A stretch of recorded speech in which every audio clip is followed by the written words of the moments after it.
Cumprimentos, amados, com a paz do Senhor Jesus Cristo. Hoje estaremos estudando a nossa lição de número 3 da nossa revista da faixa etária de jovens. Na ocasião, estaremos aprendendo um pouco a respeito do primeiro sinal registrado por João, evangelista, onde ele mostra ali o milagre da transformação da água em vinho, realizada pelo nosso Salvador e Senhor Jesus Cristo. O nosso texto principal diz que Jesus principiou ali os seus sinais, veja que tem mais de um sinal, a gente encontra ali algo em torno de 7 sinais, como estudamos na lição passada. Na lição passada nós aprendemos, por exemplo, quantos sinais nós temos aqui? Nós temos o sinal da transformação da água em vinho, mas nós temos também um sinal da cura do filho de um oficial do rei. O outro sinal foi a cura de um paralítico de Betesda. O outro sinal foi a multiplicação dos pães e peixes. O outro, Jesus anda sobre as águas do mar da Galileia. E outro sinal, a cura de um cego de nascença. E o sétimo, a ressurreição de Lázaro, algo tudo muito tremendo, que só uma pessoa divina, no caso, o Filho de Deus, teria condições para realizar.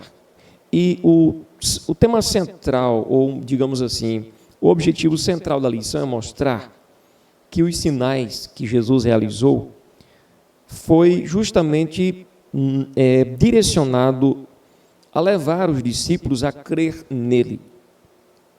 Jesus não queria criar um fanatismo desesperado por milagres e maravilhas, nem tampouco ele queria com isso eliminar os problemas e os sofrimentos da humanidade, mas ele queria que as pessoas crescem nele. E a Bíblia diz que lá ele, fazendo esse primeiro sinal de transformação de água em vinho, a palavra diz que ali ele manifesta a sua glória e os seus discípulos creram. Então, o resumo da lição é o seguinte: os sinais que Jesus realizou visam fazer com que o reconheçam como Redentor anunciado pelos profetas, sendo a manifestação plena do Deus Filho encarnado. Jesus, ele deseja o nosso bem, sem dúvida, inevitável isso. Mas o que mais ele deseja é o nosso bem eterno. Ele não quer apenas nos conceder um bem temporário, mas deseja que tenhamos um bem eterno. E o bem eterno é a vida eterna que nos é garantida por ele quando nele cremos de todo o nosso coração. Então, como vimos na primeira lição, o Evangelho de João nos apresenta 7 sinais, apresenta também 7 sermões e 7 declarações. Por exemplo, eu sou a porta, eu sou a ressurreição e a vida, eu sou a luz do mundo, eu sou o caminho, a verdade e a vida, eu sou o bom pastor, enfim.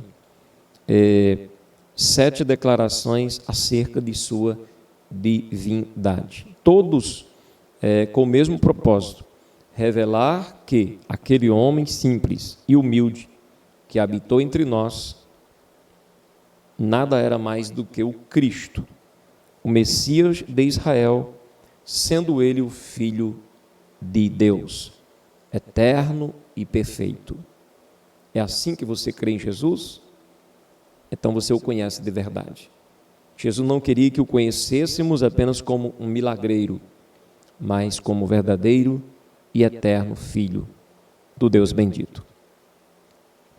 Aprendemos que João nos apresenta registros que mostram ou que demonstram que Jesus cuidou não de ser identificado como mais um dos mestres judaicos. Israel já estava cheio de mestres, mas, ou mesmo como um Messias revolucionário que traria libertação política para Israel. Jesus não queria apenas libertar Israel politicamente do domínio de Roma, pois de nada adiantaria Israel ser libertado do domínio de Roma e continuar aprisionado pelo império do pecado. Então Jesus vem resolver o pior problema do seu povo, que era a vida separada de Deus através da prática do pecado. Então, os sinais que realizou visavam fazer com que o reconhecessem como Redentor anunciado pelos profetas, sendo a manifestação plena do Deus Filho encarnado. Jesus era o Verbo de Deus, mas nasceu como homem. O milagre operado nas bodas de Caná da Galileia é o primeiro dos 7 sinais que citei anteriormente para os irmãos. Primeiro capítulo, mais que um milagre. A completude das Escrituras.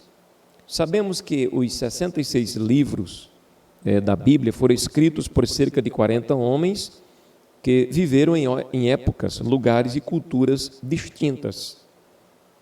Embora as Escrituras tenham essas autorias humanas, tem também um autor divino, o próprio Espírito de Deus, que foi quem inspirou a sua palavra no coração dos seus servos. Daí elas serem as palavras de Deus, perfeita, inerrante e infalível. É maravilhoso saber disso para que compreendamos que as Escrituras são completas, ou seja, nada lhes falta e nada lhes sobra. Segundo, um sinal específico. A inspiração plenária e verbal das Escrituras faz com que nenhuma parte do conteúdo escriturístico seja aleatória. Jesus operou inúmeros milagres. Muitos não foram registrados. Por que não foram registrados? Como eu já falei, o que Jesus queria não era aparecer na sociedade como um milagreiro. O que ele queria era que as pessoas o reconhecessem como Senhor, como Filho do Deus bendito, como Messias enviado. E os sinais que foram escritos, que Jesus realizou e que foi escrito, são totalmente suficientes para que nós leiamos a Bíblia e creiamos de todo o coração que Jesus é o que Ele é. Nenhum deles, contudo, deixou de ter um propósito específico, seja quanto à realização, seja quanto ao registro. No Evangelho de João, isso se sobressai na forma distinta que o evangelista trata os milagres contidos em sua narrativa, em comparação com os demais evangelistas. Em sua obra, A Bíblia Explicada, de S.E. McNair, observa que há 3 palavras traduzidas por milagres no Novo Testamento. A primeira, dunamis, que significa simplesmente manifestação de poder, e aí eu já vou explicando um pouquinho das palavras, porque que o autor não usou a palavra dunamis, porque ele não queria, justamente assim como Jesus também não queria, apresentar Jesus como aquele que estava aqui apenas para manifestar poder, para que o povo conhecesse o poder. Temos a segunda palavra, que é semeion, que significa um sinal, e a terceira palavra que é pteros, que quer dizer maravilha. Só que João nunca empregou a palavra dunamis, e valeu-se da expressão pteros somente uma vez, e não relacionada à descrição de um milagre. Isso confirma que os escritos de João tinham clara intenção doutrinária a respeito das heresias doutrinárias já reinantes em seu tempo, e que tentavam prejudicar os fundamentos da igreja nos séculos seguintes. Então, a palavra mais apropriada é semeion, porque Jesus fez sinais para que as pessoas o conhecessem como Filho de Deus. Jesus não era mero homem com poderes especiais, não era como um mágico hábil, ele era o verdadeiro Filho de Deus. Terceiro subtópico do capítulo 1, a divindade sendo revelada. A sensibilidade espiritual de João o levou a interpretar o milagre de Caná dentro de seu real propósito. Daí a relevância do uso da palavra grega semeion, que o dicionário Vini nos apresenta como marca, prova, indicação, ou o que distingue uma pessoa. Por isso, se diz que o milagre realizado em Caná, assim como seu registro, teve como finalidade, quer dizer, tanto a realização do milagre como o fato de João registrar o milagre nas Escrituras, tem como finalidade especial revelar a divindade de Jesus, distinguindo-o de todos os demais homens. Naquele momento, o Messias estava se revelando como Deus para seus discípulos, como um ato inicial de uma série de outros sinais que se realizaria. É por isso que João escreve que Jesus principiou assim os seus sinais em Caná da Galileia e manifestou a sua glória. Veja que se ele tem glória, então ele não é um anjo, como muitos dizem que ele é um anjo, que opera em nome de Deus, mas ele é o próprio Deus bendito, o Filho do Deus bendito, né? E os seus discípulos creram nele. João 2, verso 11. Ou seja, Jesus não estava apenas evitando um constrangimento ao esposo e aos organizadores da festa. Ou seja, Jesus não estava lá para tirar o cidadão do aperto, mas para mostrar tanto para o cidadão, como para as pessoas presentes, como para os discípulos, de que ele era o enviado de Deus, o Filho do Deus bendito. Ele estava comunicando com isso sua divindade. Capítulo 2. A narrativa e seu contexto. Primeiro, onde aconteceu o milagre que foi narrado? Num lugarzinho chamado Caná da Galileia. João é o único evangelista que registra eventos ocorridos no primeiro ano do ministério de Jesus. Dentre eles está o primeiro milagre, que é a transformação da água em vinho em Caná da Galileia, assim identificada para distingui-la de outra Caná. Ou seja, por que é colocado no texto Caná da Galileia? Porque havia outra Caná localizada na Síria, ao nordeste de Israel. Então, para que não houvesse confusão, futuramente, como nos nossos dias, já ficou explícito no texto de que se referia a Caná da Galileia. Terra de Natanael. Caná era uma pequena vila, assim como a vizinha Nazaré. Fazia parte da Baixa Galileia, região do Mar da Galileia. Um lago, o Mar da Galileia, na verdade, é um lago de água doce, alimentado pelo rio Jordão, que recebe o nome de Mar por sua grande extensão. Esse lago ele tem algo em torno aí de 20 quilômetros de extensão, por isso chamado de mar. Faltou o vinho. Estamos aqui descrevendo um pouquinho da narrativa do texto. Um incidente inesperado põe Jesus em cena. A falta de vinho levou sua mãe a procurá-lo, numa indicação de que esperava dele uma solução para o problema.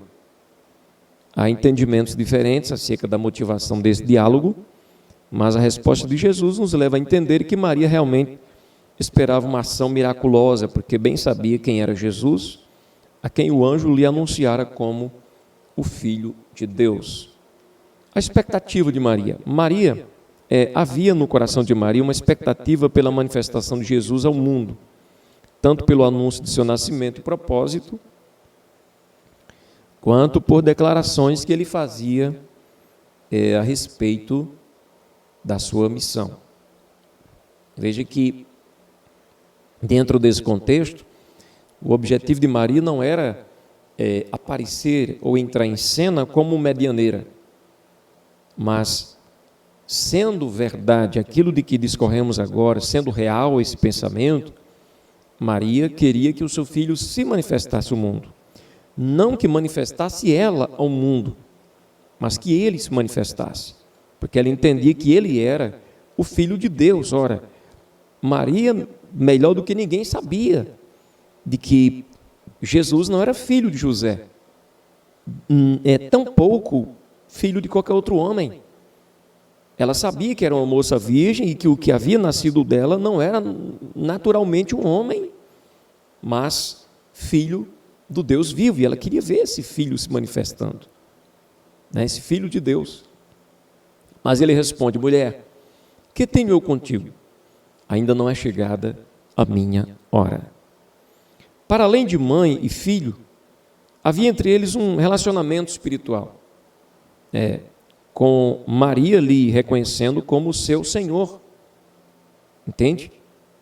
Por mais que Maria o chamasse de filho, mas ela entendia que ele não era um filho proveniente exatamente, simplesmente dela, mas do próprio Deus. Então, meu Senhor. O que se confirma também na orientação dada aos empregados. Ela disse: fazei tudo quanto ele vos disser. Quer dizer, soberano, Senhor. Como vemos, não há aqui intercessão alguma, pelo contrário. O contato entre os empregados e Jesus foi direto e não indireto. Agora, amado jovem que me ouve agora, pense numa coisa.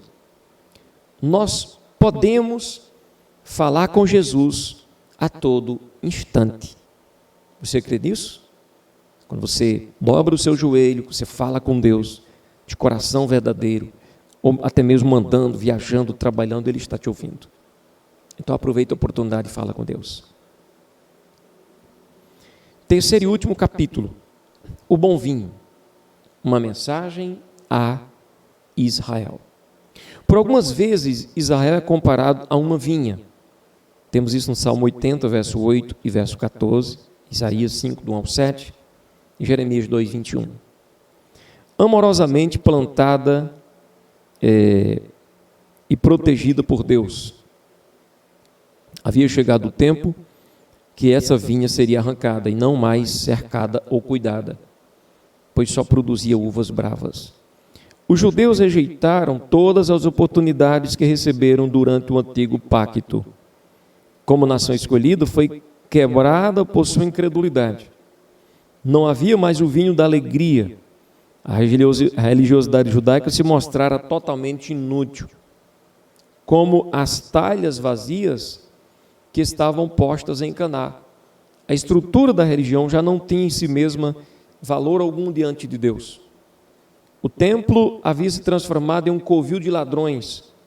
Apesar desse quadro caótico, Jesus se manifestou intensamente aos judeus, mas eles não o reconheceram como Messias prometido. O encher as talhas e transformar água em vinho representava a chegada de um tempo de verdadeira alegria, disponível não somente para Israel, mas para todos os povos em um novo concerto. Ou seja, Jesus chegou realizando o primeiro milagre, mostrando para aquelas pessoas: eu vim para, assim como transformei essas águas em vinho, transformar a vida de vocês, para que vocês possam ter em si mesmos a alegria pelo refrigério da presença de Deus. Quando o vinho acaba, além do propósito de revelar a divindade de Cristo e ser uma mensagem para Israel, esse texto sagrado tem também para nós uma mensagem eloquente. Através dele podemos refletir sobre o sério perigo que corremos de nos envolver em práticas litúrgicas frias, ou seja, fazer, porém sem o coração, cantar sem o coração, orar sem o coração, pregar sem o coração, ir à igreja sem o coração, enfim, algumas práticas no dia a dia que poderia se fazer para parecer ser de Deus, quando no profundo do coração está faltando a essência. Então nós estamos, antes de chegar na igreja diante de Deus, antes de apresentar um louvor para Deus, antes de orar, entender, estou orando a Deus. Amém, queridos? Então, entenda uma coisa. Enquanto ficamos embebidos por vinhos deste mundo, ou seja, fontes de alegrias mundanas, aprazíveis aos nossos próprios desejos, perdemos a alegria espiritual. Então vamos trocar o profano pelo santo. Isso é bem mais edificante. Em situações assim, Jesus está no recinto, mas a alegria que nutrimos não vem dele. Pode Jesus estar no recinto, mas não podemos buscar alegria em quaisquer outras coisas senão a presença de Deus. Nada é mais garantidor da nossa vitória do que a presença de Jesus. Portanto, amados, todos devemos nos envolver com Jesus.